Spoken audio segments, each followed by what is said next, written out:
En un mundo donde las apariencias dictan destinos y una sola burla puede destruir una vida, una mujer marcada por el desprecio se atreve a desafiar lo imposible.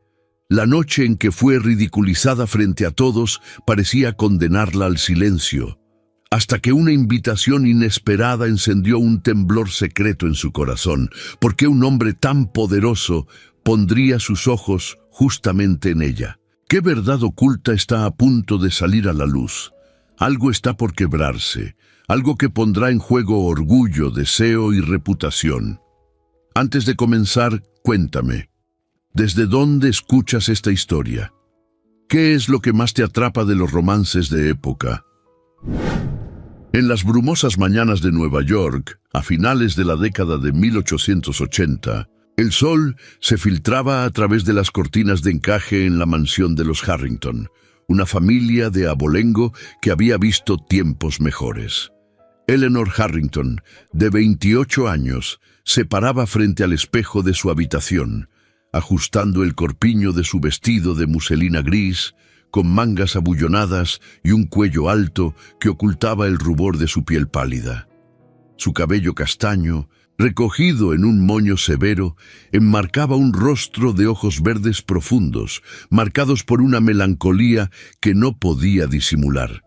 No era fea, ni mucho menos, pero en una sociedad donde las debutantes de 18 años desfilaban como flores en primavera, ella era la solterona, la reliquia olvidada en el estante de los sueños rotos. Abajo, en el salón principal, el aire olía a té de Darjeeling y a las rosas marchitas que adornaban las mesas de caoba. La tía Beatrice, una viuda de 50 años con un vestido de seda negra bordada en jet, presidía la reunión matutina con sus amigas, todas damas de la alta sociedad neoyorquina. Vestidas con faldas acampanadas y guantes de cabritilla, charlaban en voz baja, pero sus risas ahogadas traicionaban el tema. «Pobre Eleanor», susurró la señora Vanderbilt, una matrona corpulenta con un sombrero emplumado. «A su edad ya no hay esperanza. ¿Quién querría a una solterona como ella? Ni siquiera un pretendiente modesto se ha asomado por aquí en años». Eleanor descendió las escaleras con pasos medidos, el crujido de su falda resonando como un eco de su soledad. Al entrar en el salón, el silencio cayó como una cortina pesada. Las mujeres se enderezaron, componiendo sonrisas falsas, pero sus ojos la escudriñaban con piedad fingida. «Buenos días, querida», dijo la tía Beatriz, extendiendo una mano enjollada. «Ven, siéntate. Hablábamos de la temporada social. ¿No es emocionante?» Eleanor se acomodó en un sofá de terciopelo rojo, sintiendo el peso de aquellas miradas. Tomó una taza de porcelana fina, pero sus manos temblaban ligeramente. Sabía lo que decían a sus espaldas, que su padre, el difunto banquero Harrington, había dejado deudas que empañaban su dote, que su belleza serena no compensaba la falta de juventud, que era una carga para la familia, una sombra en las fiestas donde las hermanas menores brillaban. Recordaba las noches de baile en el Waldorf Astoria, donde los caballeros la esquivaban como a un mueble viejo, prefiriendo a las debutantes con risas coquetas y escotes audaces. «Señorita Harrington, ¿disfruta de la música?», le había preguntado una vez un joven de Wall Street, solo para girarse hacia otra al instante. Ahora, en esta reunión, el rumor se extendía como humo de cigarro. La señora Astor, la reina indiscutible de la sociedad, inclinó la cabeza con una sonrisa condescendiente. «Eleanor, mi niña, ¿has considerado las obras de caridad? Podrían abrir puertas». Las palabras dolían como pinchazos. Obras de caridad. El refugio para las solteronas, donde pasaría el resto de sus días bordando y rezando, invisible para el mundo de los magnates y las herederas. Pero en lo profundo de su pecho un fuego latente ardía, Eleanor no era solo la solterona burlada, era una mujer que había leído a Jane Austen a escondidas, que soñaba con un amor que no se midiera en dólares ni en bailes. Su madre, fallecida joven, le había susurrado historias de pasión verdadera antes de partir, y aquellas palabras la sostenían como un ancla en la tormenta social. ¿Por qué he de conformarme con migajas?, se preguntaba en silencio, mientras las mujeres reanudaban su charla, ignorándola de nuevo. De repente, un golpe en la puerta principal interrumpió la escena. El mayordomo, un hombre alto de librea negra, entró con una carta sellada en una bandeja de plata. «Para la señorita Eleanor», anunció con voz grave. Las cabezas se volvieron curiosas. Eleanor tomó el sobre, su corazón acelerado.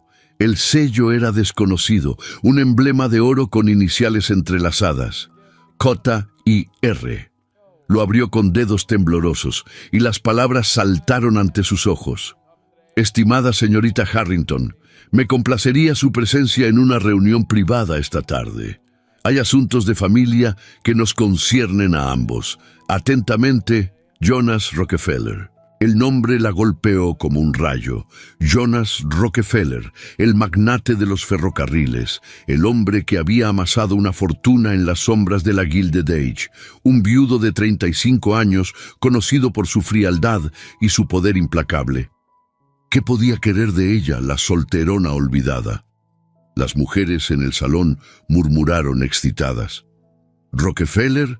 Para Eleanor? Debe ser un error», soltó la tía Beatriz, pero sus ojos brillaban con codicia. Eleanor guardó la carta en su manguito de piel, sintiendo un vértigo nuevo. ¿Era esto una trampa, un rumor más para humillarla? ¿O el comienzo de algo que cambiaría todo? Se levantó con dignidad, ignorando las miradas. «Disculpen, señoras, tengo un compromiso». Salió del salón con la cabeza alta, el eco de sus pasos marcando un ritmo incierto.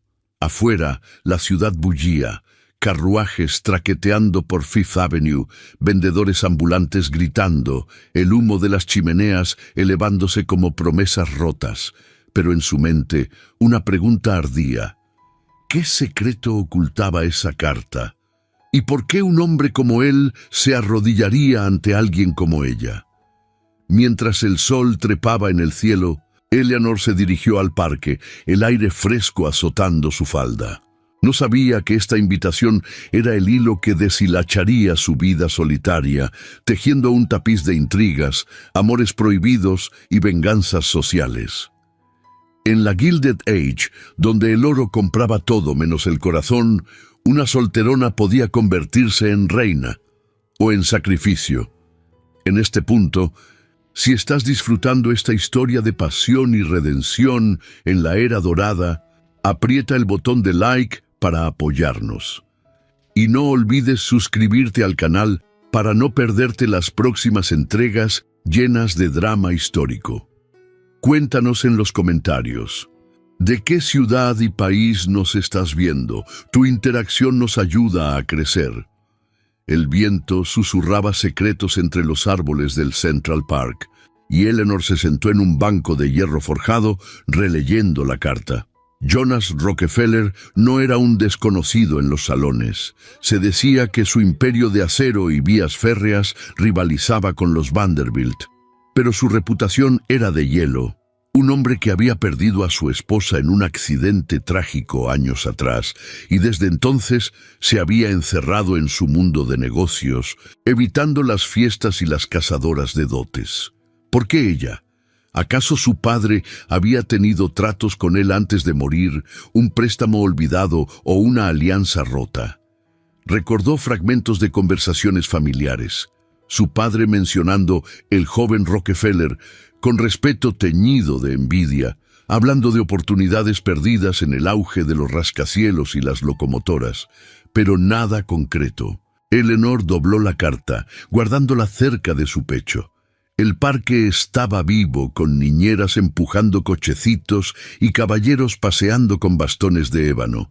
Pero ella se sentía aislada, como una figura en un cuadro de Whistler, envuelta en grises. De regreso a casa, la tía Beatriz la interceptó en el vestíbulo, con las manos entrelazadas sobre su chal de cachemira. «Eleanor, esa carta. ¿Qué dice? No irás, ¿verdad? Un hombre como Rockefeller no busca solteronas, busca herederas o favores políticos». Sus palabras eran un veneno dulce, recordándole su lugar.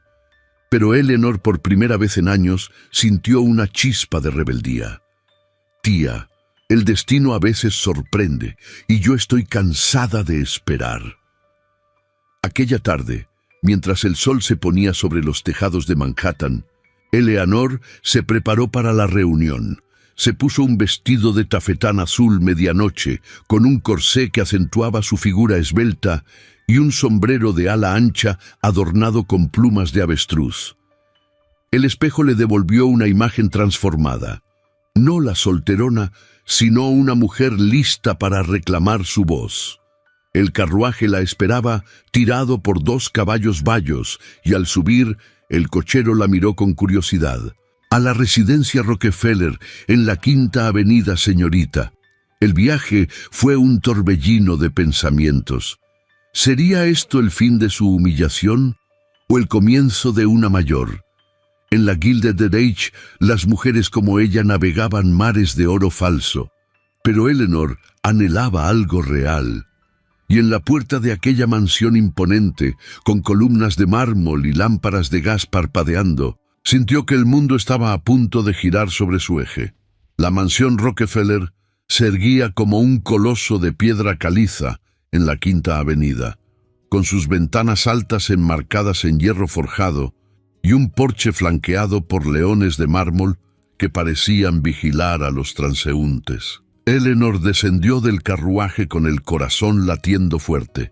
El eco de los cascos de los caballos, desvaneciéndose en el bullicio de la calle.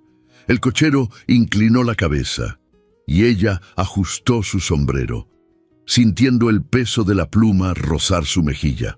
El aire olía a carbón y a jazmines del jardín cercado, un contraste con el humo denso de las fábricas cercanas. El mayordomo, un hombre de porte rígido con levita negra y corbata blanca impecable, abrió la puerta principal.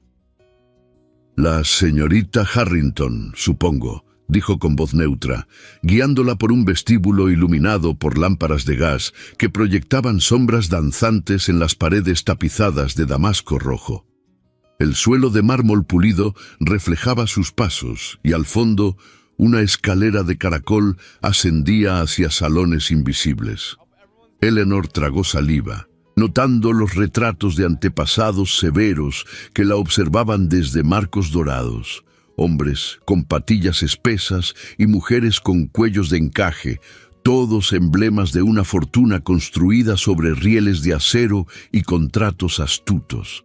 La condujeron a una biblioteca contigua, un santuario de libros encuadernados en cuero y globos terráqueos de latón.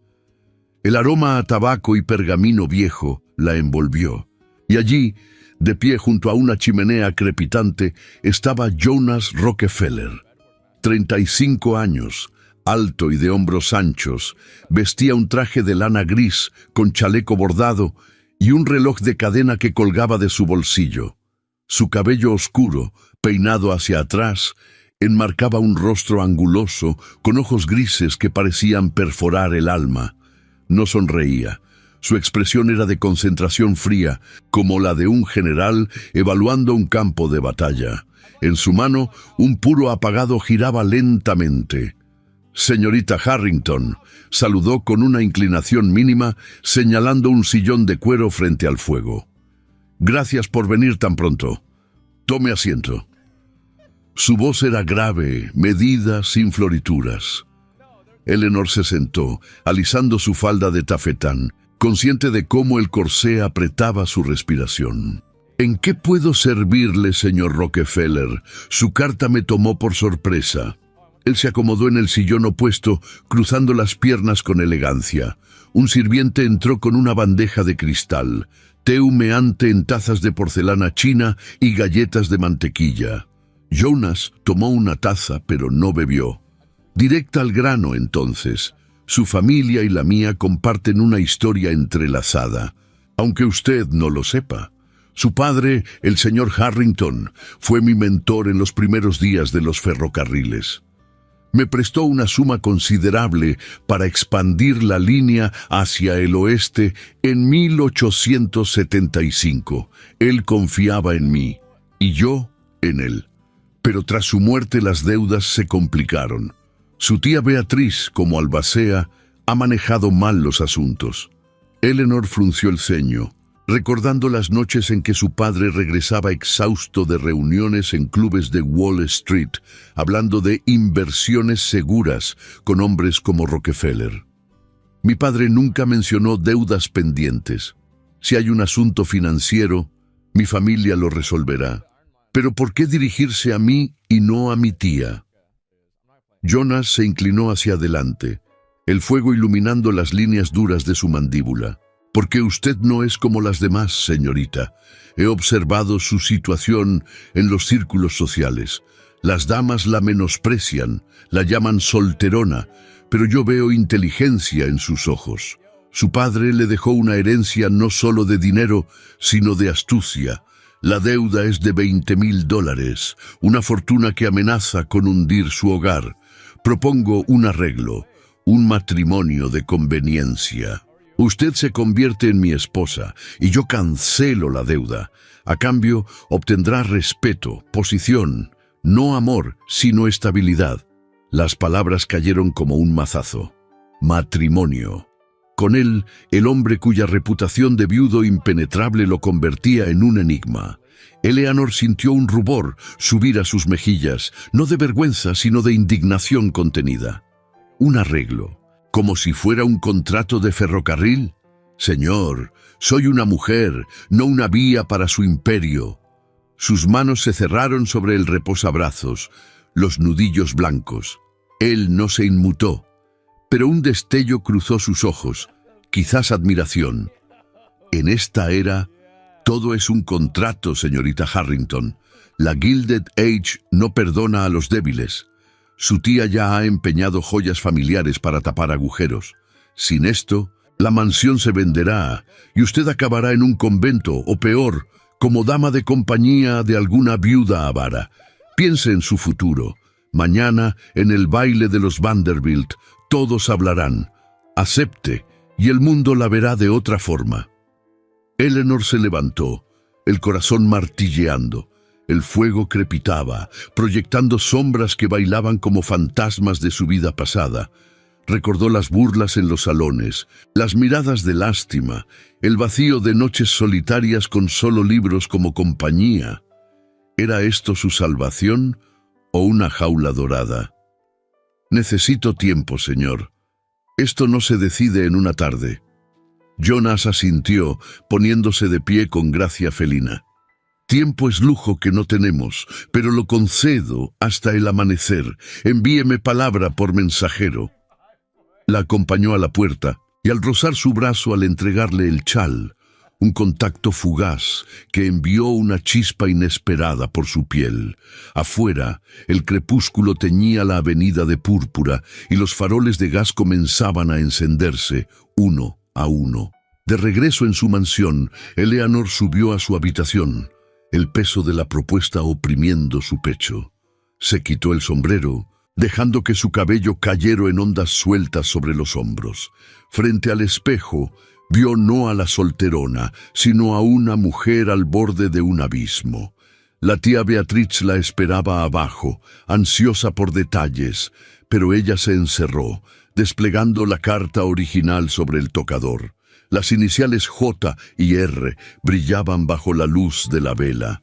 Aquella noche, mientras la ciudad dormía bajo un manto de niebla, un rumor comenzó a circular en los clubes de caballeros. Rockefeller buscaba esposa y la solterona Harrington era la elegida. Pero no todos lo veían como bendición. En las sombras de un callejón cercano a la mansión, un hombre de capa oscura observaba la ventana iluminada de Eleanor. Reginald Thorne, primo lejano de la tía Beatriz, un especulador de 30 años con bigote encerado y deudas propias, frunció el ceño, Había oído del arreglo y en su mente codiciosa veía una oportunidad perdida. «No dejaré que una reliquia como ella arruine mis planes», murmuró, apagando su cigarro contra la pared. El viento llevó sus palabras, un presagio de tormentas por venir. Eleanor, ajena a la vigilancia, se acostó con la mente en ebullición. ¿Aceptar y ganar un mundo nuevo o rechazar y caer en el olvido? El reloj de pared marcó la medianoche y en la quietud una decisión se gestaba, lista para romper el frágil equilibrio de su vida. La medianoche se extendía como un velo sobre la mansión Harrington y Eleanor yacía despierta en su lecho de sábanas de lino, el dosel de brocado filtrando la luz plateada de la luna. El reloj de pared en el pasillo marcaba las horas con un tic-tac insistente, como un corazón acelerado que no le permitía reposo. La propuesta de Jonas Rockefeller resonaba en su mente. Un matrimonio de conveniencia, un salvavidas dorado para ahogar las deudas que devoraban su herencia. Pero, ¿a qué precio? Renunciar a la ilusión de un amor genuino, encadenarse a un hombre cuya frialdad era legendaria, convertirse en trofeo para los salones que la habían despreciado. Se levantó con sigilo, el camisón de algodón rozando sus tobillos desnudos, y se acercó a la ventana. Afuera, la Quinta Avenida dormía bajo faroles de gas que parpadeaban como ojos vigilantes. Pensó en su padre, en las cartas amarillentas guardadas en su escritorio, relatos de tratos con Rockefeller que hablaban de confianza mutua, no de cadenas. Padre habría aceptado, murmuró para sí, pero el eco de las burlas de las damas en el salón la detuvo. Aceptar y ser vista como cazafortunas o rechazar y ver su hogar subastado al amanecer. Al alba, con los primeros rayos tiñendo el cielo de rosa, Eleanor descendió al comedor. La tía Beatriz ya estaba allí, removiendo su café en una taza de Sevres, su vestido de bombasí negro ceñido a una figura envejecida por años de intrigas. «No dormiste, ¿verdad? Esa carta te ha trastornado». Su voz era un susurro afilado, cargado de cálculo. Eleanor se sirvió té, el vapor elevándose como sus dudas. «Tía, Rockefeller propone un arreglo. La deuda de padre, él la cancelaría a cambio de matrimonio». La taza de Beatriz tintineó contra el plato. Sus ojos, enmarcados por arrugas como grietas en porcelana, se agrandaron. «¿Matrimonio? ¿Con el lobo de Wall Street?» «Niña, eso es un escándalo en potencia. Él busca una esposa decorativa, no una Harrington endeudada. Y yo, como albacea, no lo permitiré. Piensa en el qué dirán. Te verán como una solterona desesperada trepando por las faldas de su fortuna». Pero bajo la protesta, Eleanor detectó un brillo codicioso. La tía había empeñado ya el reloj de oro de su madre para tapar agujeros financieros. Eleanor apretó los labios, el calor del té quemando su lengua. «Es una salida, tía. Sin esto perdemos todo. La mansión, el nombre». Beatriz se levantó, paseando por el comedor con faldas crujientes. «Hay otras vías. Reginald Thorne, mi primo, ha ofrecido ayuda. Él especula en acciones. Podría refinanciar la deuda a cambio de una participación en la herencia». El nombre de Reginald cayó como una sombra. Eleanor lo recordaba de fiestas pasadas, un hombre de 30 años, con patillas recortadas y una sonrisa que ocultaba deudas propias, siempre rondando como un cuervo. «No confío en él», replicó Eleanor, su voz firme por primera vez. «Rockefeller al menos es directo». La tía se detuvo, clavando la mirada. «Directo como un tren a toda marcha. Si aceptas, el mundo te juzgará. Las damas de la sociedad te cerrarán puertas, serás la viuda en potencia que atrapó al magnate, y él. ¿Qué gana? Una esposa que no ama». El argumento picaba, evocando visiones de una vida en una jaula de mármol, con Jonas a su lado como un guardián distante. Pero el tiempo apremiaba. Un mensajero llegó al mediodía con un sobre sellado de las iniciales J.R. Eleanor lo abrió en el jardín, entre rosales marchitos por el invierno inminente. Señorita Harrington, el baile de los Vanderbilt esta noche es el foro perfecto para anunciar nuestro acuerdo. Envíe respuesta inmediata. J.R. El pulso se le aceleró. Anunciar. No una propuesta romántica, sino un contrato público, bajo candelabros de cristal y ojos escrutadores. Hesitó, el papel temblando en sus manos enguantadas.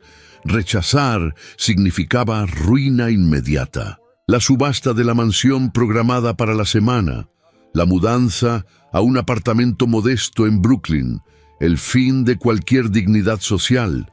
Con el corazón en la garganta, garabateó una nota. Acepto, bajo condiciones de respeto mutuo. E.H. La entregó al mensajero, sintiendo el mundo inclinarse.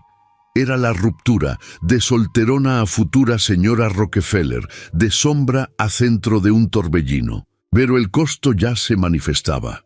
Mientras el carruaje se alejaba, Reginald Thorne apareció en el sendero del jardín, su sombrero de copa en la mano, el bigote curvado en una mueca. Primo Eleanor, oí rumores. Rockefeller, un error. Yo podría ofrecerte algo mejor, protección sin cadenas, pero si insistes, prepárate para las calumnias. Él tiene enemigos, yo soy familia.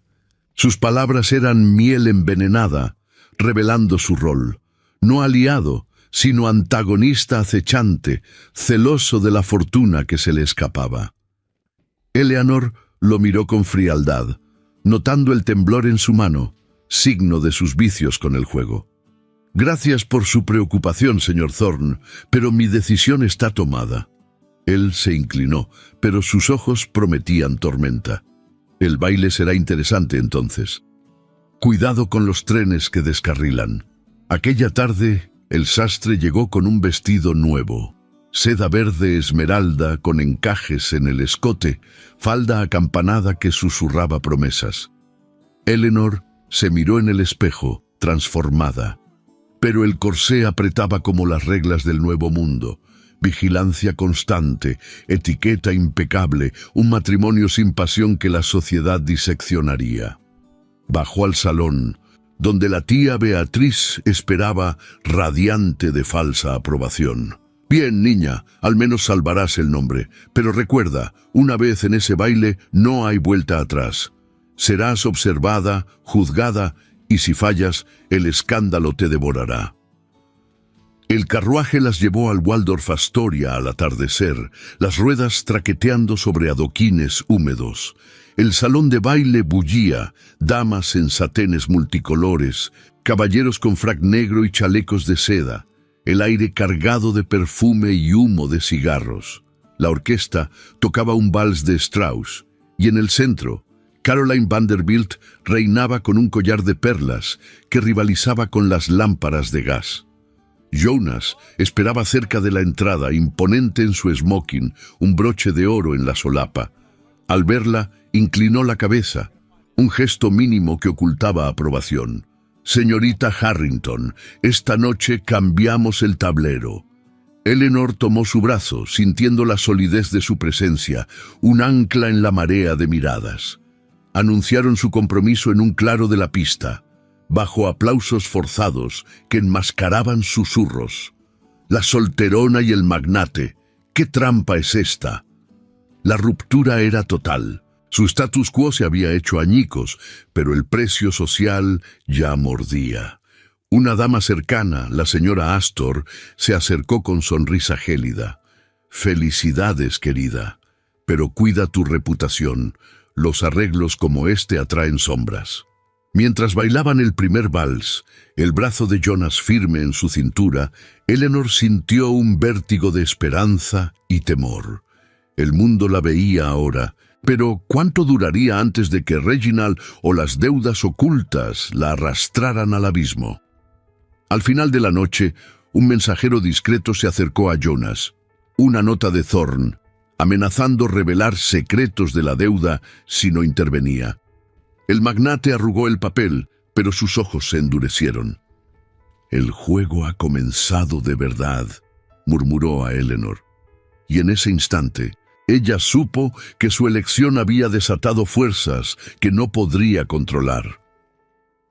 Los días siguientes al baile de los Vanderbilt transcurrieron en un torbellino de susurros y miradas oblicuas que seguían a Eleanor por las calles empedradas de la Quinta Avenida.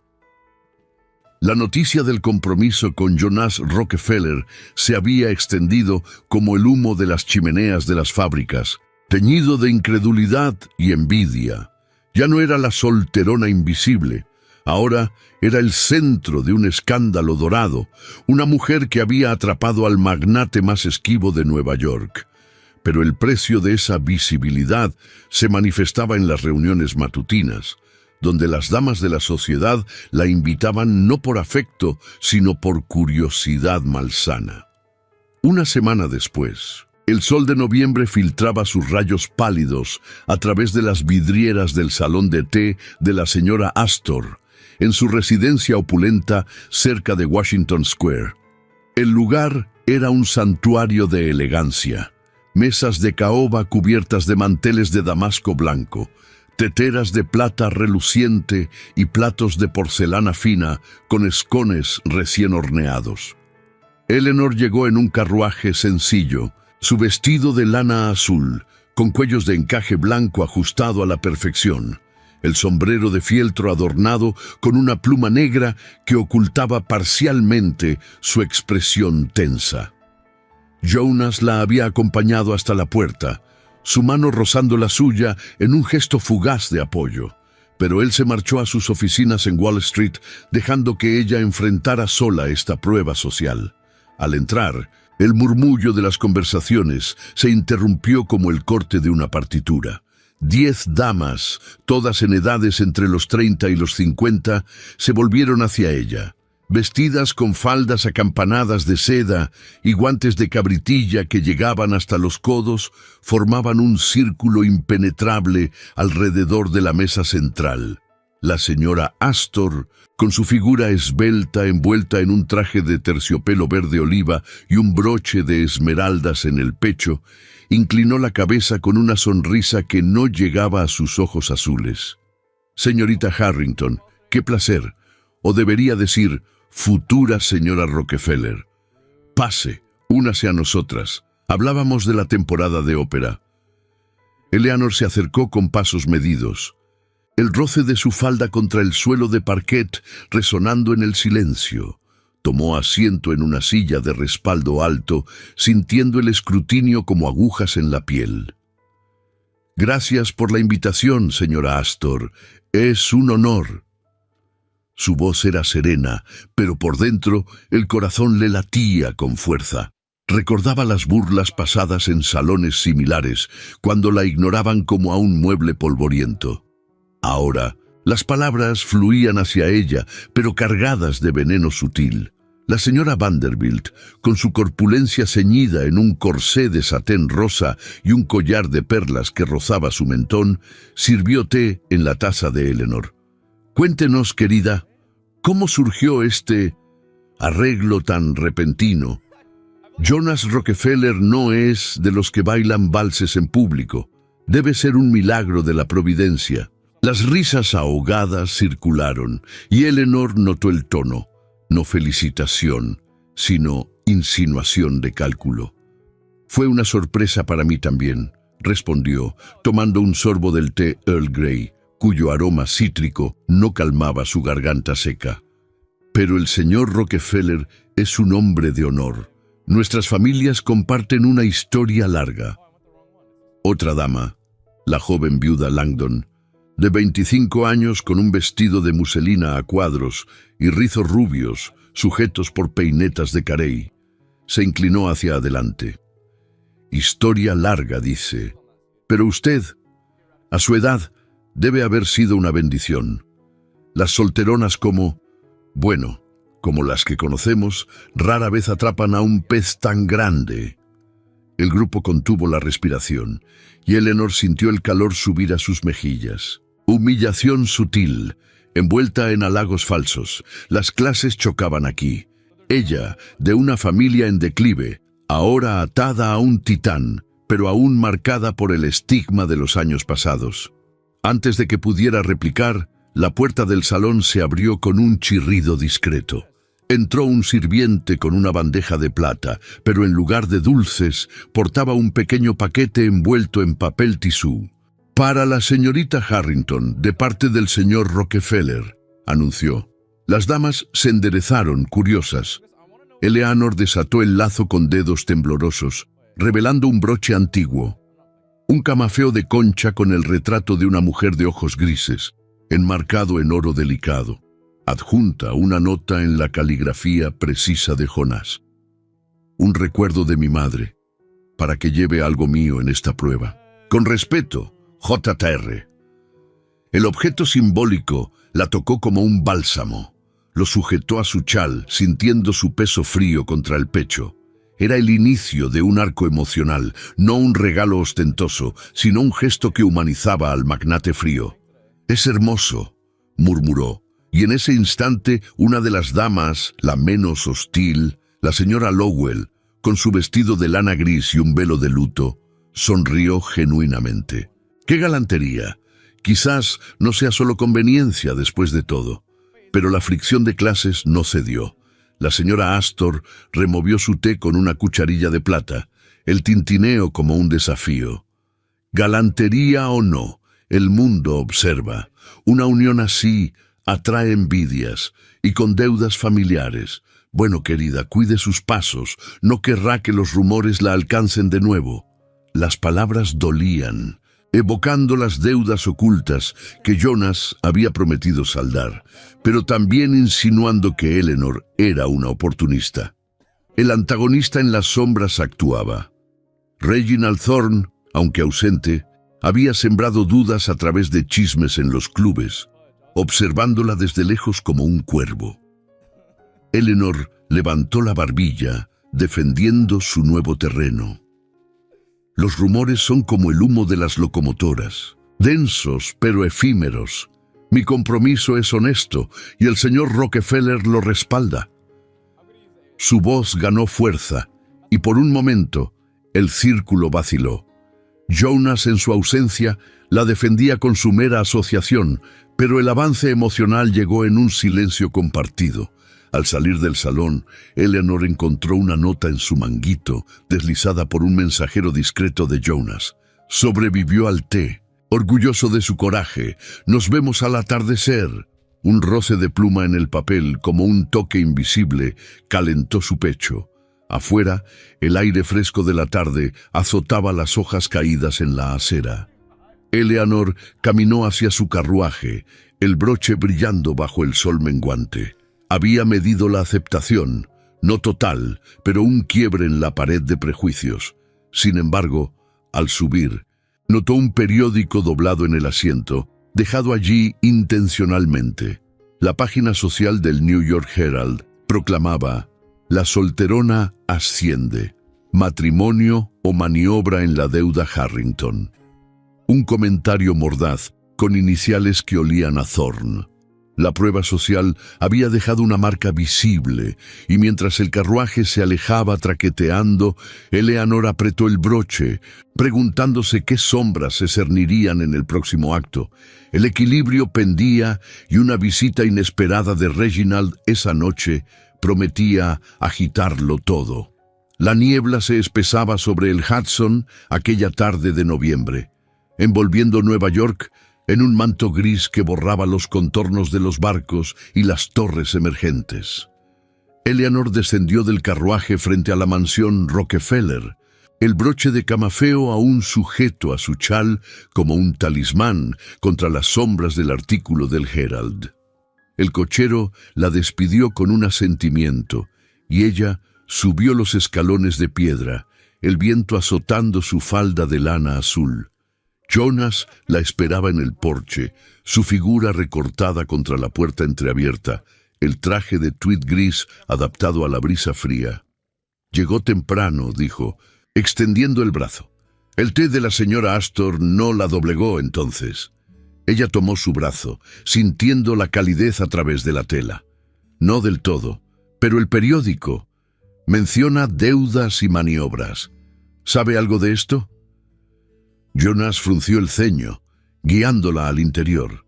El vestíbulo olía a madera pulida y a un fuego reciente en la chimenea cercana. Thorn, ese buitre ronda los clubes, soltando veneno. Pero no importa, esta noche cenamos solos, nada de sirvientes. Necesitamos hablar sin oídos ajenos. La propuesta la sorprendió. Una cena privada, confinados en la vastedad de aquella casa que parecía un palacio de ecos vacíos. Jonas la llevó a un salón adjunto, no el comedor formal, con su mesa de 20 sillas, sino una habitación más íntima, iluminada por lámparas de gas que proyectaban un resplandor dorado sobre las paredes forradas de roble. Una mesa pequeña estaba puesta para dos, porcelana blanca, copas de cristal tallado y una sopera humeante de caldo de tortuga.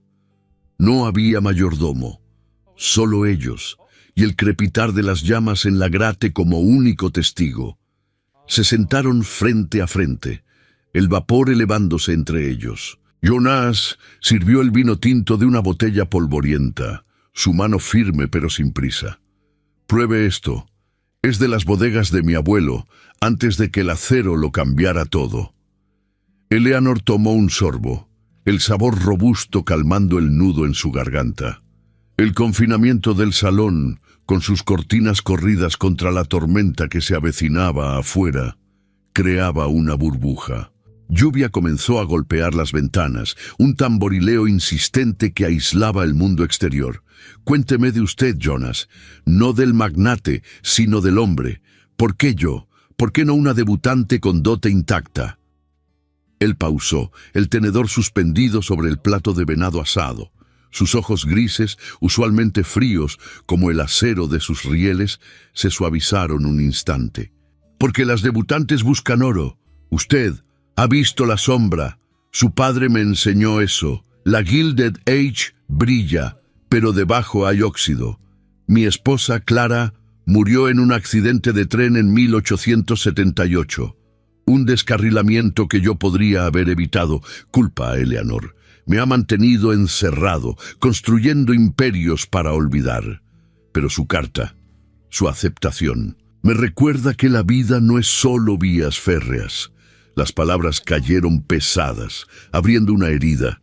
Eleanor sintió un tirón en el pecho, empatía por el luto que él cargaba como una cadena invisible. Extendió la mano sobre la mesa, rozando sus dedos. «Lo siento. Mi madre se fue cuando yo tenía 15 de fiebre. Mi padre se hundió en deudas para honrar su memoria, comprando salones y bailes que no llenaban el vacío. Yo me convertí en la solterona porque el duelo me congeló.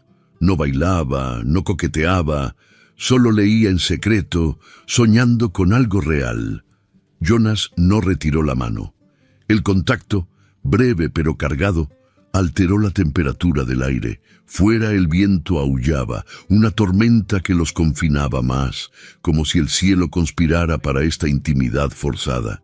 Él se levantó, acercándose a un piano de cola en la esquina, cubierto por un paño de terciopelo.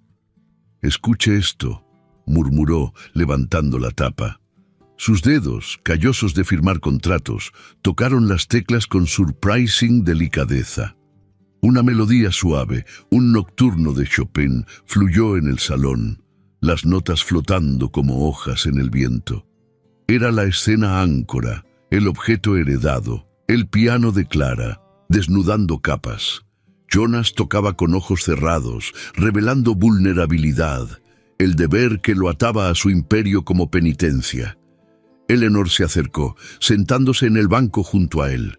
Sus hombros se rozaron, un silencio compartido que decía más que palabras. «Es hermoso», susurró. No sabía qué tocaba. Él detuvo las notas girándose hacia ella. Lo hacía por ella. Ahora, por usted. Esta unión no es solo deuda. Prometo respeto, y quizás más, si el tiempo lo permite. Un gesto tácito, su mano cubriendo la de ella sobre las teclas, fortalecía la confianza. No pasión consumada, solo un puente sobre el abismo del pasado herido. La tormenta arreció, relámpagos iluminando el rostro de Jonas, humanizándolo. Rieron suavemente cuando un trueno sacudió las ventanas, un toque leve de humor en la tensión. «En esta ciudad de rascacielos hasta el cielo conspira», dijo él, y Eleanor sonrió. El primer lazo genuino tejiéndose. Pero el antagonista dio señal. Un golpe en la puerta principal cortó la melodía. Jonas frunció el ceño levantándose. «Quédese aquí». Regresó minutos después, con una carta en la mano, el sello roto. Su expresión se endureció. De Thorn amenaza con exponer un secreto familiar en la ópera de mañana. Dice que su padre no solo prestó dinero, sino que falsificó documentos para un trato con los Vanderbilt. Si no intervenimos, lo usará contra nosotros. Eleanor sintió el mundo inclinarse de nuevo. La euforia del momento se rebajó, la carta como una daga en la intimidad. ¿Es verdad? Jonas negó con la cabeza. Mentira, pero sembrará duda. Afuera, la lluvia no cesaba, y en la quietud rota, Eleanor apretó el broche en su pecho, preguntándose si esta confianza naciente sobreviviría al próximo golpe. La noche se extendía, cargada de promesas y sombras, y un mensajero de Thorn acechaba en las calles mojadas, listo para el siguiente movimiento. La tormenta había amainado al amanecer, dejando las calles de Nueva York resbaladizas y envueltas en un velo de niebla que se adhería a los adoquines como un secreto no dicho. Eleanor se despertó en la mansión Rockefeller, donde Jonas la había invitado a pasar la noche tras la cena, en una habitación de invitados con cortinas de brocado que filtraban la luz gris del alba. El broche de camafeo reposaba en su mesita de noche, un recordatorio de la vulnerabilidad compartida la víspera. Se levantó, ajustando el camisón de batista, y miró por la ventana. La Quinta Avenida despertaba con carruajes que salpicaban charcos, y el humo de las chimeneas ascendía en espirales perezosas. Abajo, en el comedor, Jonas ya estaba allí, revisando papeles junto a una taza de café negro. Su rostro, iluminado por la lámpara de gas aún encendida, mostraba surcos de fatiga. «La carta de Thorn», dijo sin preámbulos, extendiendo el documento arrugado. «No es solo una amenaza. Él tiene contactos en la prensa. Si habla en la ópera esta noche, el escándalo nos hundirá antes de la boda». Eleanor tomó el papel, sus ojos recorriendo las líneas garabateadas. Acusaciones de falsificación en un contrato antiguo entre Harrington y Vanderbilt. Un complot que implicaría a Jonas en fraude. Era mentira, pero en la Gilded Age el rumor equivalía a verdad, y Thorn, con sus deudas de juego, buscaba extorsionar una tajada de la fortuna Rockefeller. «¿Qué haremos?», preguntó ella sentándose frente a él. El aire olía a tostadas y a la cera de las velas apagadas. Jonas cerró el puño sobre la mesa de caoba. «Lo confrontaré, pero usted debe mantenerse al margen. Esta es mi batalla». Sus palabras dolían, un eco de la frialdad que él había prometido dejar atrás. Eleanor sintió un pinchazo de aislamiento. La intimidad de la noche anterior se resquebrajaba como cristal bajo presión. «Somos aliados ahora». «Jonas, no me aparte». Él la miró, los ojos grises nublados por el deber. «Precisamente por eso, si Thorn la arrastra, su reputación, nuestra unión, se desmoronará». El desayuno transcurrió en silencio tenso, roto solo por el tintineo de la porcelana. Eleanor salió después hacia su mansión, el carruaje traqueteando por avenidas, donde los vendedores ambulantes ya gritaban titulares del día. El New York Times mencionaba brevemente el compromiso, pero un párrafo sombreado insinuaba deudas ocultas en la alianza Rockefeller-Harrington. La semilla de Thorn ya germinaba. Aquella tarde, en el salón de la ópera de la Academy of Music, el aire vibraba con el zumbido de la élite neoyorquina. Candelabros de cristal proyectaban destellos sobre palcos tapizados en rojo terciopelo, y damas en satenes relucientes agitaban abanicos de plumas. Eleanor llegó al brazo de Jonas, su vestido de seda marfil con mangas de encaje y un collar de perlas prestado por él, acentuando su figura. La tía Beatriz los flanqueaba, radiante en un traje de terciopelo negro, pero sus ojos escudriñaban la multitud con recelo. «Manténganse unidos», murmuró. «Thorn está aquí». El antagonista en ascensión se materializó en el foyer durante el entreacto, su figura delgada envuelta en un frac negro, el bigote encerado curvado en una sonrisa lobuna. Reginald Thorn, de 30 años, con manos que temblaban ligeramente por la abstinencia del juego, se acercó con un grupo de caballeros de Wall Street. «Señor Rockefeller, señorita Harrington», saludó, inclinando la cabeza con falsa cortesía. «Qué placer verlos tan entrelazados». Sus ojos se detuvieron en Eleanor, un destello de codicia. «He oído historias fascinantes sobre el padre de la señorita. Préstamos, contratos, falsificaciones quizás. Los Vanderbilt podrían confirmar». El ataque frontal fue público, un susurro amplificado por el eco del foyer. Las cabezas se volvieron, abanicos deteniéndose en el aire. Jonas se tensó, su mano apretando el bastón de ébano. «Cuidado con sus palabras, Thorn. Son calumnias de un deudor desesperado». Pero Reginald no retrocedió. Sacó un sobre del bolsillo interior, agitándolo como un arma. «Tengo pruebas, un diario del señor Harrington, páginas que detallan irregularidades. Si no me pagan $10,000 esta semana, lo entrego a la prensa. Y la boda se cancelará ante el escándalo». Eleanor sintió el mundo inclinarse. La multitud murmuraba, miradas de lástima y morbo clavándose en ella como dardos. La señora Astor, desde un palco cercano, observaba con cejas arqueadas. La ferida del medio golpeaba, su reputación, apenas elevada por el compromiso, se resquebrajaba en público. Perdió apoyo al instante. Dos damas que la habían saludado cálidamente esa semana se apartaron, susurrando, oportunista con secretos sucios. La alianza con Jonas temblaba, la confianza quebrada por la duda sembrada. «¿Es posible?», le preguntó ella en voz baja, el corazón acelerado. Él negó, pero el daño estaba hecho. Thorn había sabotado el equilibrio, separándolos emocionalmente en medio del bullicio. La ópera reanudó con arias de Verdi resonando en el auditorio, pero Eleanor apenas oía. En su palco privado, Jonas se volvió hacia ella, la voz baja y urgente.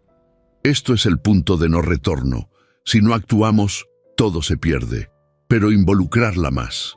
La expondrá». Ella se levantó, el vestido susurrando contra el suelo. «No. Huir ahora nos condena. Confrontémoslo juntos». Pero Thorn ya se había ido, dejando el sobre como ultimátum en manos de un mensajero. Al final de la noche, mientras salían al fresco de la calle, un carruaje negro esperaba a Jonas. Una citación informal de un abogado, instigada por Thorn, amenazando una investigación legal sobre las deudas Harrington. Eleanor regresó sola a su mansión, el aislamiento cayendo como una cortina pesada. La tía Beatriz la recibió con noticias sombrías. 2 invitaciones canceladas, rumores de que la sociedad la tachaba de heredera de fraudes. En su habitación, frente al espejo, vio no a la futura esposa de un magnate, sino a una mujer aislada de nuevo. El broche de camafeo, ahora un peso muerto. Jonas envió una nota breve. «Me retiro a mis oficinas esta noche. Necesito tiempo para contraatacar. Manténgase a salvo». La separación era palpable, un exilio emocional que la dejaba en la oscuridad. Mientras la medianoche envolvía la ciudad, Thorn acechaba en un club de humo y cartas, contando billetes imaginarios. Su ascenso había herido profundo, rompiendo el frágil lazo del casal. Eleanor se acostó con lágrimas contenidas, sabiendo que el ultimato social pendía. O caían juntos, o ella volvía al olvido eterno. Afuera, un relámpago lejano iluminó el horizonte, presagiando la tormenta mayor que se avecinaba. La niebla del amanecer se disipaba lentamente sobre la Quinta Avenida, revelando las fachadas de piedra de las mansiones como fantasmas emergiendo de un sueño turbio. Eleanor se levantó de su lecho revuelto en la mansión Harrington, el camisón de batista pegado a su piel por el sudor frío de una noche de insomnio. El broche de camafeo yacía en la mesita. Su retrato de ojos grises, ahora un reproche silencioso. La nota de Jonas ardía en su mente. Retiro temporal. Un muro que la dejaba sola ante la tormenta desatada por Thorne. Bajó al estudio de su padre, un cuarto polvoriento con estanterías de caoba repletas de libros de contabilidad y cartas atadas con cintas descoloridas. El aire olía a pergamino viejo y a la cera de sellos derretidos. Sus dedos temblorosos rebuscaron en el escritorio, abriendo cajones que no tocaba desde la muerte de su padre. Allí, entre facturas amarillentas, encontró un fajo de documentos. Contratos de ferrocarriles fechados en 1875, firmados por Harrington y Rockefeller. Pero uno destacaba, un diario encuadernado en cuero negro con la caligrafía apretada de su padre. Las páginas detallaban no falsificaciones, sino una manipulación. Thorne, entonces un joven asociado, había alterado cifras en un libro caixa para desviar fondos a sus especulaciones en el mercado de algodón. Reginald Thorne, el primo de Beatrice, ha traicionado la confianza. Leyó Eleanor en voz alta, el pulso acelerándose. Prestó a Rockefeller con mi aval, pero falsificó mi firma para encubrir sus deudas. Si se revela, arruinará a la familia. Era la verdad estructural, no su padre, sino Thorne el culpable, un complot para apoderarse de la herencia Harrington y ahora de la alianza con Rockefeller. El descubrimiento la golpeó como un rayo. Lágrimas calientes rodaron por sus mejillas, pero no de debilidad, sino de furia contenida. Thorne no era familia lejana, era el villano que había sembrado las burlas, las deudas fingidas, el estigma de solterona para aislarla y saquear. Hoy se levantó, el diario en la mano, y llamó al mayordomo. «Prepare mi carruaje, voy a la imprenta del Herald».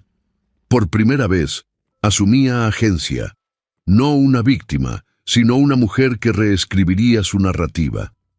El sol trepaba en el cielo, iluminando su rostro resuelto en el espejo del vestíbulo. Se vistió con un traje de lana gris perla, falda acampanada y un chal de cachemira, el cabello recogido en un moño alto que acentuaba su porte erguido. En las oficinas del New York Herald, un laberinto de máquinas de escribir y pilas de papeles, Eleanor irrumpió como una fuerza imparable. El editor, un hombre de 50 años con gafas redondas y levita manchada de tinta, levantó la vista sorprendido. «Señorita Harrington, ¿qué la trae aquí tan temprano?» Ella extendió el diario y las cartas, su voz firme y clara. «Publiquen esto. Mi familia ha sido víctima de un complot. Reginald Thorne falsificó documentos para robar nuestra herencia. No soy una solterona endeudada. Soy la heredera de una traición que él orquestó para casarme por conveniencia y apoderarse de todo». El editor hojeó las páginas, los ojos ensanchándose ante las pruebas irrefutables. Iniciales, sellos y testimonios manuscritos que Thorne no podría negar. La acción proactiva alteró la percepción social al instante. Para el mediodía, mensajeros corrían por la ciudad y el Herald preparaba una edición especial. Eleanor salió con la cabeza alta, el viento azotando su falda como alas. Envió una nota a Jonas. «Descubrí la verdad. Thorne es el traidor. Nos vemos en el club esta tarde. No más retiro». El avance emocional pico de esperanza. Al reunirse en el exclusivo Knickerbocker Club, un salón de humo de cigarros y sillones de cuero, Jonas la recibió con una sonrisa rara, genuina. Vestido en tweed oscuro, se levantó de su butaca junto a la chimenea. Eleanor, esto cambia todo. Ella le mostró el diario y él lo leyó en silencio, su expresión pasando de frialdad a alivio profundo. No era frialdad lo que me alejaba anoche, confesó Jonas, tomando su mano con calidez contenida. Era deber, protegerte de mis enemigos, como hice con Clara. Culpa por no prever el descarrilamiento que la mató y ahora temor de fallarte. El reencuadre era claro. Su reserva no era rechazo, sino un escudo forjado en luto y responsabilidad. Se acercaron en un silencio compartido, sus dedos entrelazados sobre el diario, la confianza tejiendo un lazo más fuerte que la pasión incipiente. «Juntos lo derrotaremos», murmuró ella, y él asintió, un beso fugaz en su frente sellando la reaproximación. Rieron brevemente cuando un mayordomo tropezó con un fajo de periódicos, un toque de humor que aligeró el aire cargado. Pero cada avance evocaba un valle de peligro mayor. Al atardecer, mientras caminaban por el parque bajo olmos dorados por el otoño, un mensajero de Thorne irrumpió en su idilio. La nota era un ultimato furioso. «Publica eso y revelaré tu casa de fortuna con Rockefeller. Serás la solterona oportunista ante todos». El pico de indignación crecía.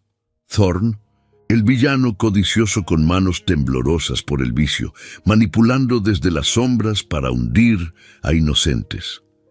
Eleanor arrugó el papel, su rostro endurecido. «Que lo intente. La verdad lo expondrá como el ladrón que es». Jonas apretó su brazo, protector. «Lo enfrentaremos en la asamblea de la sociedad esta noche. Allí, con testigos, lo humillaremos». La respuesta del antagonista escaló. Rumores corrían ya por los salones. Thorne sobornando a una testigo falsa, una antigua sirvienta de los Harrington, para jurar que Eleanor había forjado las cartas. El peligro acechaba, una amenaza que hacía tambalear su nuevo equilibrio. Pero en el crepúsculo, mientras se preparaban para la asamblea en el gran salón del Metropolitan Club, Eleanor sintió el fuego de la agencia arder más fuerte. El broche de camafeo brillaba en su pecho, símbolo de la verdad desenterrada. Thorne pagaría y su unión, forjada en revelaciones, saldría victoriosa, o destruida en el foro público que los aguardaba. En este momento de revelación y coraje, donde Eleanor toma las riendas contra el villano, aprieta el botón de like si estás emocionado por su transformación. Tu apoyo nos motiva a seguir contando estas historias de empoderamiento histórico. La asamblea se anunciaba como el campo de batalla decisivo, con invitaciones enviadas a la élite bajo el pretexto de una cena benéfica. Pero todos sabían que era el juicio social de la Gilded Age. La asamblea en el Metropolitan Club se erigía como un coloso de mármol y cristal en el corazón de Manhattan, sus columnas corintias flanqueando la entrada principal, donde carruajes se agolpaban bajo la luz parpadeante de los faroles de gas. Era la noche de noviembre de 1889. Y el aire cortante llevaba ecos de risas forzadas y el roce de sedas multicolores. La élite neoyorquina había respondido al llamado, una cena benéfica para las viudas de la guerra civil, pero el verdadero banquete era el escándalo que bullía en los pasillos. Eleanor descendió del carruaje al brazo de Jonas. Su vestido de satén borgoña con mangas abullonadas y un corpiño bordado en hilo de plata, acentuando su silueta esbelta. El collar de perlas de él reposaba en su cuello, un símbolo de alianza, mientras su cabello castaño caía en rizos sueltos enmarcando ojos verdes resueltos. Jonas, imponente en frac negro con chaleco de seda gris y corbata de lazo impecable, le apretó el brazo con firmeza. «Esta noche la verdad prevalece», murmuró. su voz grave cortando la brisa. Entraron al gran salón, un vasto espacio de techos abovedados y candelabros que derramaban luz dorada sobre mesas vestidas de lino blanco y porcelana de Limoges. 100 invitados charlaban en grupos, damas con guantes de cabritilla hasta los codos y caballeros con bastones de ébano, todos lanzando miradas oblicuas hacia ellos. La tía Beatriz los siguió, su traje de terciopelo negro crujiendo con cada paso, pero su rostro pálido traicionaba el temor. Reginald Thorne ya estaba allí, en el centro del salón junto a la mesa principal, rodeado de aliados. Especuladores de Wall Street con patillas espesas, y la señora Astor, cuya sonrisa gélida ocultaba curiosidad voraz. Vestido en un smoking raído en los bordes, Thorne sostenía una copa de champán, su bigote encerado temblando ligeramente por el nerviosismo que no podía disimular. El maestro de ceremonias, un hombre de porte erguido con levita azul, anunció la apertura. «Damas y caballeros, esta velada honra a las heroínas de nuestra nación». Pero los aplausos fueron tibios, el aire cargado de expectativa. Jonas y Eleanor tomaron asiento en una mesa lateral, cerca de la tarima donde se expondrían reliquias de la guerra, medallas oxidadas y retratos desvaídos. Thorne se acercó durante el primer plato, un consomé de ave, su sombra cayendo sobre ellos como un presagio. ¡Qué ironía!, siseó inclinándose. «Honrar viudas, cuando pronto habrá una solterona deshonrada. Mi dossier está listo, cartas falsificadas por su padre, Eleanor, y su prisa por atrapar a Rockefeller. La testigo, la antigua cocinera de su casa, jurará que vio las firmas alteradas. El sabotaje final golpeó como un trueno. Thorne agitó un fajo de papeles amarillentos, falsos pero convincentes, y la cocinera comprada, una mujer de 50 años con delantal raído y ojos evasivos, se levantó de una mesa cercana. «Sí, lo vi todo», balbuceó ante los murmullos crecientes. «El señor Harrington falsificó para saldar deudas con los Vanderbilt. La señorita lo sabía». El salón estalló en susurros, damas abanicándose con furia, caballeros frunciendo ceños. La señora Vanderbilt se volvió hacia la Astor. «Otro escándalo, Rockefeller. Esto apesta a fraude». Eleanor sintió el peso de las miradas, el estigma de solterona resurgiendo como una herida abierta. Su mano buscó la de Jonas bajo la mesa, pero él se tensó, el deber urgiéndolo a actuar. El momento de elección moral llegó. Eleanor se levantó, el satén susurrando como un desafío, y subió a la tarima con el diario de su padre en la mano. «Basta de mentiras», proclamó, su voz clara resonando en el silencio repentino. «Reginald Thorne no es víctima, es el traidor. Este diario escrito por mi padre detalla cómo él, su primo, alteró libros Caixa en 1875 para desviar fondos a sus juegos en el mercado de algodón. Falsificó mi firma para encubrirlo, sembrando deudas que nos hundieron y burlas que me marcaron como solterona. No busco oro, busco justicia». Extendió las páginas y el editor del Herald, invitado esa noche, se acercó para verificarlas. Iniciales coincidentes, sellos auténticos, pruebas irrefutables. Thorne palideció, su copa temblando. «¡Mentiras! Esa cocinera». Pero Jonas se unió a Eleanor, su presencia un muro inquebrantable. «Silencio, Thorne, su chantaje termina aquí. Tengo testigos, el contable de mi ferrocarril, quien vio sus alteraciones en los contratos, y la cocinera. La he pagado mejor que usted. Admítalo, o el juez lo hará mañana. El contraataque fue inteligente, una estrategia social tejida con pruebas y aliados». El contable subió, un hombre anodino con gafas, confirmando cada detalle. La cocinera confrontada confesó el soborno entre sollozos. «Me obligó, por $10». El salón contuvo el aliento. La señora Astor se levantó, su voz cortante. «Esto es infame. Thorne, su codicia mancha nuestra sociedad». Los murmullos viraron aplausos esporádicos, luego un rugido. La comunidad reencuadró a Eleanor, de humillada a heroína, la mujer que había desentrañado el complot. Damas que la habían ignorado ahora inclinaban cabezas en respeto. Caballeros como Vanderbilt asintieron con aprobación. Thorne, acorralado, balbuceó excusas antes de huir por una puerta lateral, su figura encorvada como un ladrón expuesto. La humillación pública fue contundente, risas ahogadas lo siguieron y un mayordomo lo escoltó fuera, su reputación hecha trizas. El pico de euforia irrumpió como un vals triunfal. Jonas tomó la mano de Eleanor en la tarima, sus ojos grises brillando con orgullo genuino. «Lo logramos», susurró, y el salón estalló en ovación. La Astor se acercó, extendiendo una mano enjollada. «Señorita Harrington ha demostrado coraje. Bienvenida de verdad». El banquete reanudó con brindis a su salud, el aire ahora ligero, cargado de admiración. Eleanor sintió el calor de la victoria, el peso del pasado disolviéndose como niebla al sol. En el silencio post-tempestade, mientras los invitados se dispersaban bajo la luna creciente, Jonas y Eleanor salieron al jardín del club, un oasis de setos podados y bancos de hierro. El viento susurraba entre las hojas caídas y él se arrodilló ante ella, no por deber, sino por elección.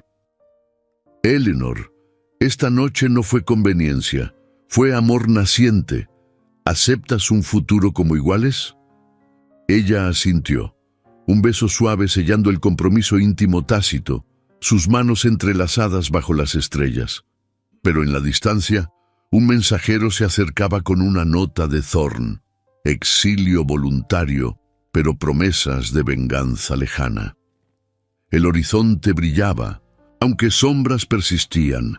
Inmediatamente después de esta victoria pública del casal, te invito a suscribirte al canal para no perder ninguna otra historia emocionante como esta, llena de drama y redención en la era dorada.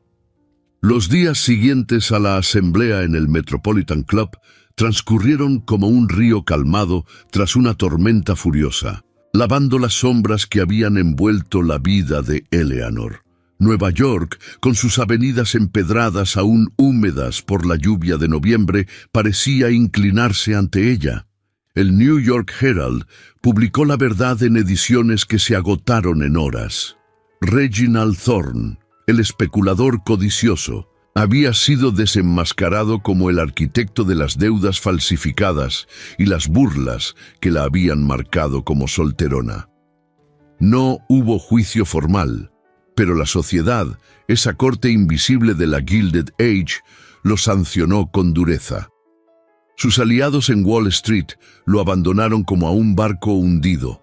Los clubes lo cerraron sus puertas y sus deudas de juego, ahora expuestas, lo obligaron a un exilio voluntario en las afueras de Filadelfia, donde se decía que malvivía como agente de seguros, su bigote encerado marchito por la vergüenza.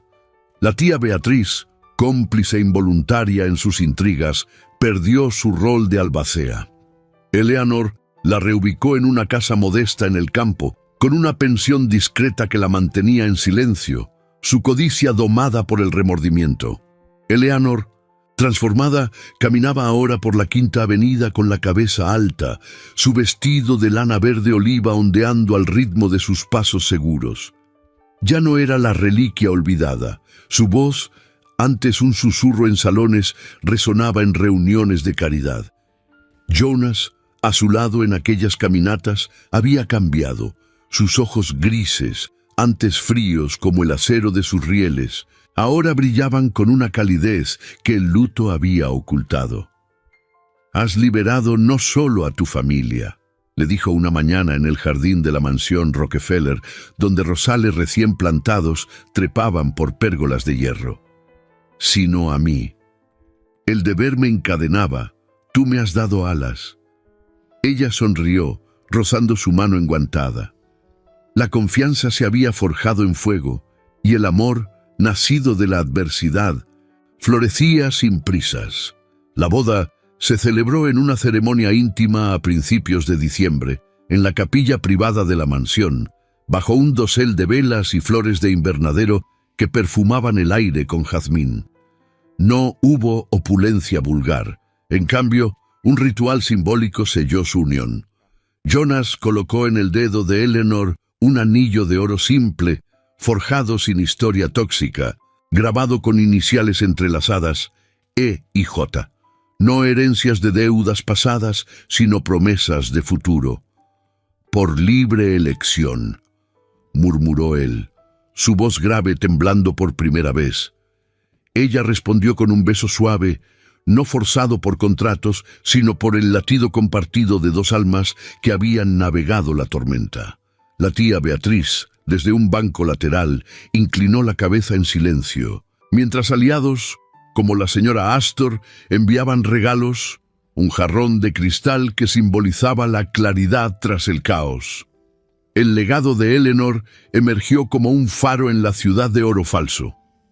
Con la deuda saldada y la herencia recuperada, transformó la antigua mansión Harrington en una escuela para hijas de viudas, un refugio donde niñas de clases medias aprenderían no solo bordado y etiqueta, sino lectura de Austen y contabilidad básica, rompiendo cadenas invisibles. No más solteronas por necesidad, declaró en la inauguración, su voz firme ante una multitud de donantes. Jonas financió las obras, pero ella lideraba. Su compasión, nacida del aislamiento, ahora guiaba a otras. Él, por su parte, suavizó su imperio. Donó vías férreas seguras a comunidades pobres, honrando a Clara con reformas que evitaban descarrilamientos. Juntos redefinían el status quo. No magnates distantes, sino líderes con corazón. Los coadjuvantes encontraron sus destinos.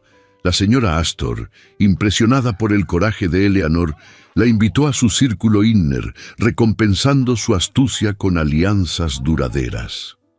El editor del Herald ascendió en prestigio, publicando más exposés sobre fraudes en Wall Street. Incluso la cocinera de Thorne, redimida, encontró empleo en la nueva escuela, su confesión transformada en testimonio de redención. La sociedad neoyorquina, antes un muro de prejuicios, ahora los aclamaba. Invitaciones fluían como el Hudson, y en bailes del Waldorf, Eleanor bailaba valses no como trofeo, sino como igual.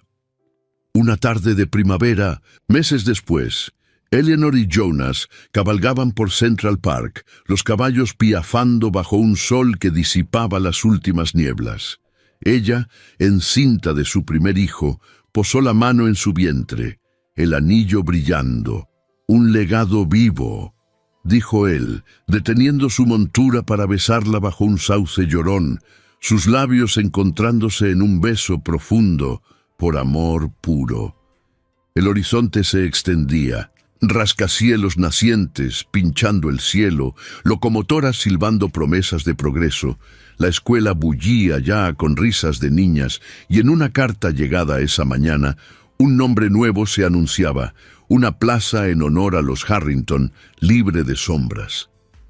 Pero en la quietud del parque, un mensajero se acercó con discreción. Una nota de Thorne, desde su exilio. «La rueda gira. Vigilen las vías». Un gancho suave, un eco lejano de venganza, pero Eleanor arrugó el papel, riendo con Jonas. «Que gire, nosotros construimos el futuro». El sol se ponía, tiñendo el cielo de oro verdadero, y en ese beso renovado, su triunfo se sellaba para siempre. 10 años habían transcurrido desde aquella asamblea en el Metropolitan Club, y Nueva York se había transformado en una metrópolis de rascacielos que arañaban el cielo, con tranvías eléctricos zumbando por avenidas ensanchadas y el Hudson reflejando luces de gas que ahora competían con bombillas incipientes en las fachadas. Era 1899 y el aire de Central Park llevaba el aroma de castaños en flor, mezclado con el humo distante de las locomotoras. Eleanor Rockefeller, Llano Harrington, caminaba por un sendero sombreado, su vestido de lana azul claro, con falda estrecha y mangas altas ondeando al ritmo de sus pasos seguros. A sus 38 años, su cabello castaño mostraba hebras plateadas en el moño elegante, pero sus ojos verdes brillaban con la misma determinación que había desarmado a villanos y prejuicios. A su lado, Jonas, de 45, vestía un traje de tweed gris con chaleco bordado. Su figura aún imponente, aunque las líneas en su rostro contaban historias de risas compartidas y noches de confidencias. Sus manos se rozaban en un gesto habitual, un lazo forjado en el fuego de la adversidad que el tiempo solo había fortalecido. El amor había resistido, no como un vals fugaz de la juventud, sino como un roble arraigado, profundo, resistente a las tormentas sociales que aún azotaban la Gilded Age tardía. Habían tenido 2 hijos, el mayor, Edward, de 9 años, un chico de patillas incipientes y curiosidad insaciable. Corría adelante con un aro de madera que hacía rodar por el sendero. La menor, Clara, de 6, con rizos castaños como los de su madre, recogía flores silvestres. Su vestidito de muselina blanca salpicado de tierra. Nombrada en honor a la primera esposa de Jonas, Clara era un puente vivo entre pasados heridos y un futuro luminoso. «Mira, madre, una margarita para ti», gritó la niña, extendiendo la flor con manos pegajosas. Eleanor se arrodilló, besando su frente. «Gracias, mi sol. Guárdala para el té de esta tarde». El destino de los protagonistas era un tapiz de triunfos tejidos con hilos de perseverancia. Su matrimonio, sellado en aquella capilla íntima, había florecido en una unión de iguales. Jonas expandió su imperio de ferrocarriles con reformas seguras, donando líneas a comunidades obreras para prevenir los descarrilamientos que le habían robado a Clara. Eleanor, con su voz ahora influyente en salones y asambleas, había elevado la escuela Harrington a un faro educativo. Lo que empezó como un refugio para hijas de viudas, ahora albergaba a 200 alumnas, de clases medias y bajas, aprendiendo no solo etiqueta y bordado, sino aritmética, historia y derechos de las mujeres, inspiradas en las novelas de Austen que Eleanor leía en voz alta durante las tardes. «No seremos solteronas por decreto social», declaraba a las niñas, su compasión transformada en liderazgo. La sociedad neoyorquina, antes un muro de susurros, ahora la aclamaba. Invitaciones fluían de la señora Astor, fallecida 2 años atrás, pero cuyo círculo perduraba, honrando a Eleanor como mecenas visionaria. Los cambios familiares se extendían como raíces. La mansión Rockefeller, ampliada con un ala para la escuela, bullía de vida, sirvientes leales, como el antiguo mayordomo que había presenciado el primer encuentro, ahora abuelo de una alumna.